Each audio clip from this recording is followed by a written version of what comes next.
Wala ka tambay-tambay ngayon ah. Ano nangyari? Wala ka tambay-tambay ah.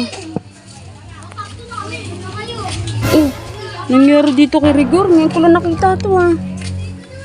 Ika. Oh, Rigor. Hello. Oh, ba?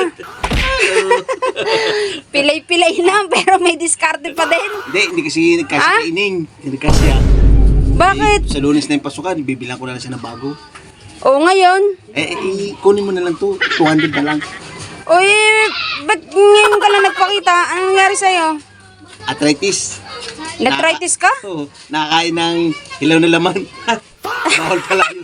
Walang hugas pa. Aray! Ay, malansa! Kangay. Kangat eh. Ba't kasi kumain ka ng malansa? Pagka mga age of 40 pala, bawal na kumain ng mga malalansa. Ay, malamang. Oh, lalo mga laman loob na walang hugas. Iwi. Ay, ikaw, ano naman to, eh? Ay, Rigor, napatawa ko sa kwento mo ah. Oh, bago yan. Bago ba yan? Oh, bago yan, hindi ka siya kaining. Ang laki, hanggang dito. Eh, ano size ba yan? Ano, size, 7? Eh, Rigor, kasya sa anak ko yan ah. Yan, kunin mo na. Wala pa rin sapatos yung anak ko. Sa Lunes kasi pasok ada, kaya ngayon nahapit ko na kayo para bukas makakabili na ako ng bago para kay express sa kaining. Oh, sige, magkano yun? 150? Andito, 200 na lang, te. Ha?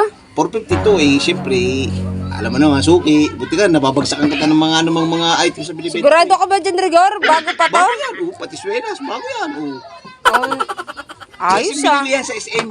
Oo nga. Nag-SM ka pa. Tignan mo, yung binibili ni Inday, binibenta mo rin. Papalito, di nga kasi nga kaining. Alam, magpalitos yung panabata, kawawa naman, panasugatan. Oh, sige, bibilin ko na ate. Wala naman din sapatos yung anak ko rin. O yan, tama-tama yan. 200 na lang, te. Ha? 200 na lang. Oh, ito, nagmamadali na. Alam mo, isa ka, bibili na rin din kasi ako ng gamot. Oy, lakarin mo na hanggang kanto. Mas mura kasi doon sa kanto kaysa sa'yo, mas medyo mahal sa'yo. Eh, natural, iba na yung usapan pag nasa tindahan eh. Sa kanto, nasa ano lang na 11.50. Sa'yo, nasa 15. Mahal, diba? Ganyan talaga. Ginte, salamat eh. Ibili mo na akong gamot.